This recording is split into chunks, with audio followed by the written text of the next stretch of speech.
Welcome back to Movie Draft House. I'm your host, Mark, and it's another 5-minute review. This is blocking my face. Why? Today's episode, we're going to talk about the recently released, both in theaters and on Peacock, streaming on Peacock, is Five Nights at Freddy's.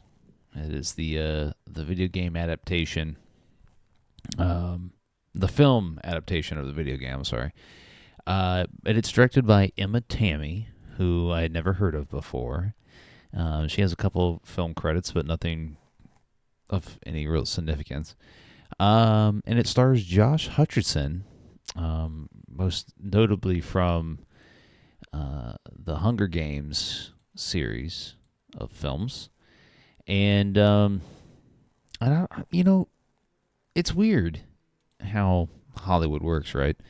So Josh Hutcherson was a household name 10 years ago, and was probably the next big thing. And then for whatever reason, he just kind of fell off.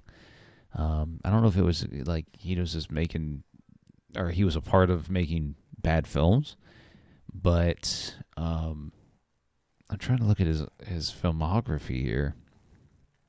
And after the Hunger Games, which the last one was in 2015, Mockingjay Part 2, he was in the Disaster Artist, and then, I mean, nothing of real anything, and I just don't know. Anyways, the other name in this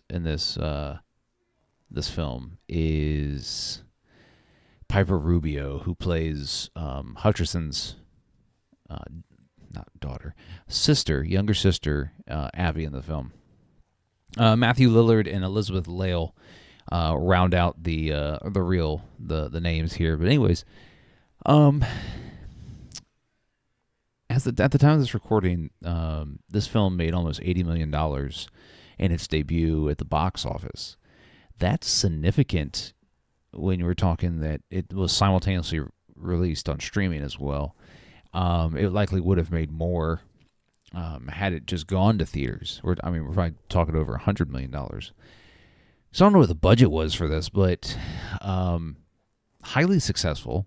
It likely will have legs. It's not a good movie, though. I buried the lead. It's not a good movie. And I did not know anything about the Five Nights at Freddy's franchise. I didn't know any backstory. Honestly, I thought this was a film about animatronic killer robots. But it's not. And if you're watching this and you know anything about Five Nights at Freddy's, you're like, you idiot, you should have known that. But there's a better killer animatronic film out there starring Nicolas Cage, and it's called Willy's Wonderland. Go see that instead.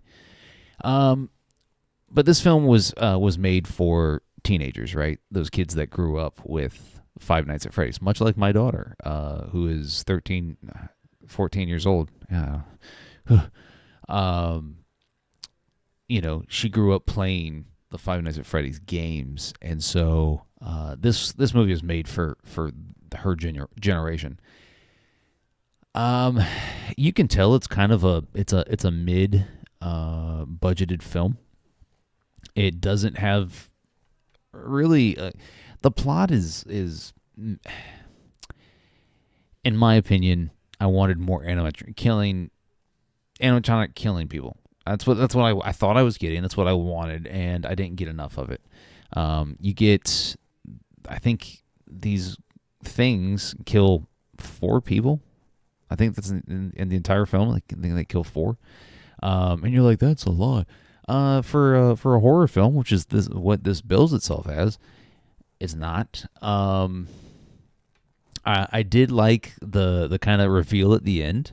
But if you know anything about the Five Nights at Freddy's lore, is that these things, these robots, are possessed by the souls of dead children.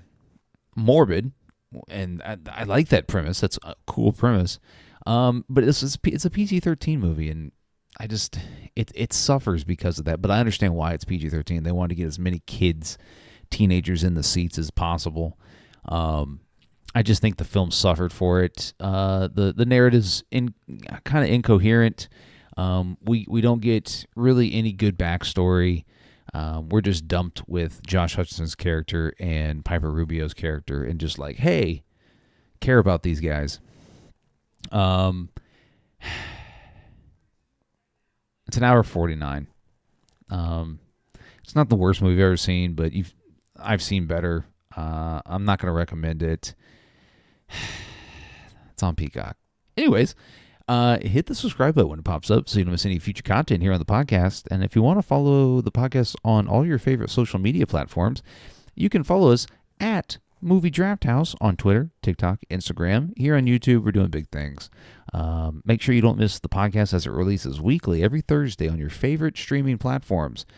We're talking Spotify, Apple Podcasts, Google Podcasts, all your podcasts. We're there, and we'll catch you next time. Where to? Why do I always get the weirdos?